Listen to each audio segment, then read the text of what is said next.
கைலாய மலை பூமியில் தோன்றிய கைலாச லோகம். கைலாய மலை என்பது ஒரு பனி நிரம்பிய மலை மட்டுமல்ல, அது சிவபெருமான் உறையும் இடம், பிரபஞ்ச சக்தியின் மையம், ஞானத்தின் உச்சநிலை. புராணங்கள் சொல்வதுபடி பூமியும் தேவலோகமும் சந்திக்கும் இடம், அதுதான் கைலாயம். அதனால்தான் அதை மேருமலை என்றும் உலகத்தின் அச்சு என்றும் அழைக்கிறார்கள். கைலாயம் என்றால் சிவன் மட்டுமல்ல, சிவபெருமான், பார்வதி தேவி, விநாயகர், முருகன், நந்திதேவர் எல்லோரும் சேர்ந்து ஒரு ஆன்மீக குடும்பமாக வாழ்கிறார்கள் என்று நம்பப்படுகிறது. அதனால்தான் கைலாயம் என்பது முழுமை என்று பொருள்படும்.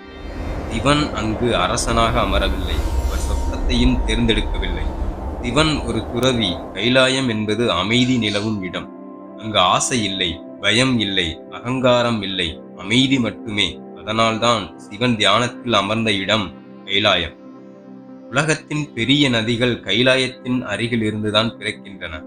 சிந்து, பிரம்மபுத்திரா, சட்லஜ், கர்ணாலி. இதன் அர்த்தம், சிவனின் தியான அமைதியில் இருந்தே உலகம் உயிர் பெறுகிறது. கைலாய மலையின் உச்சி இன்று வரை யாராலும் ஏறப்படவில்லை. கடுமையான புயல்கள், திடீர் பனி, மனக்குழப்பம், உடல் பலவீனம் போன்றவை நாம் மேலே ஏற அனுமதிப்பது இல்லை. அகங்காரத்துடன் யாரும் கைலாயம் அடைய முடியாது என்று நம்பப்படுகிறது.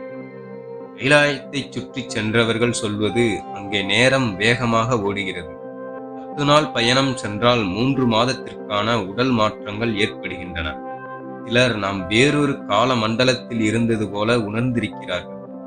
தமிழ் சித்தர்கள் சொல்வார்கள், கைலாயம் வெளியில் இல்லை, அது உள்ளே. அகத்தியர், போகர், திருமூலர் எல்லோரும் கைலாய அனுபவம் பற்றி எழுதியுள்ளனர். அவர்கள் சொல்வது, மனம் அடங்கினால், மூச்சு அடங்கினால், அகங்காரம் அழிந்தால் அந்த நொடியில் நீயே கைலாயத்தை உணரலாம். கைலாயத்தை சுற்றி வருவது ஒரு சாதாரண நடைபயணம் அல்ல.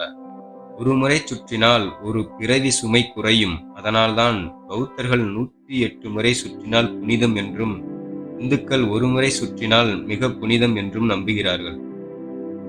கைலாய மலை என்பது இந்துக்கள், பௌத்தர்கள், சமணர்கள் மற்றும் போன் மதத்தினர் என பலரும் ஆன்மீகத்தின் உச்சமாக திகழும் ஒரு புனித தலம்.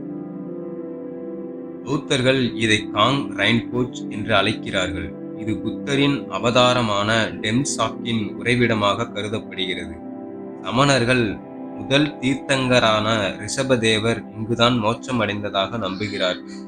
இது சீனாவின் கட்டுப்பாட்டில் உள்ள திபெத் பீடபூமியில் அமைந்துள்ளது. கடல் மட்டத்திலிருந்து சுமார் 6638 மீட்டர், அதாவது 21,778 அடி உயரம் கொண்டது. மானசரோவர் ஏரி கைலாய மலையின் அடிவாரத்தில் அமைந்துள்ள இந்த ஏரி மிகவும் புனிதமானது. இது உலகின் மிக உயரத்தில் அமைந்துள்ள நன்னீர் ஏரிகளில் ஒன்றாகும். இதன் அருகில் ராக்சஸ்தால் என்ற உப்பு நீர் ஏரியும் உள்ளது. மானசரோவர் அமைதியையும், ராக்சஸ்தால் ராவணனின் ஆக்ரோஷத்தையும் குறிப்பதாக கூறப்படுகிறது. மலையில் விழும் நிழல்கள் சில நேரங்களில் ஸ்வஸ்திக் அல்லது ஓம் வடிவத்தில் தெரிவதாக யாத்ரீகர்கள் கூறுவார்கள். கைலாய யாத்திரை மிகவும் கடினமானது. இந்திய வெளியுறவுத்துறை மற்றும் சீன அரசின் அனுமதியுடன் மட்டுமே செல்ல முடியும். பக்தர்கள் மலையைச் சுற்றி 52 கிலோமீட்டர் தூரம் கிரிவலம் வருவார்கள். இது மிகவும் புனிதமாக கருதப்படுகிறது. சிவன் எங்கோ இல்லை, கைலாயம் எங்கோ இல்லை.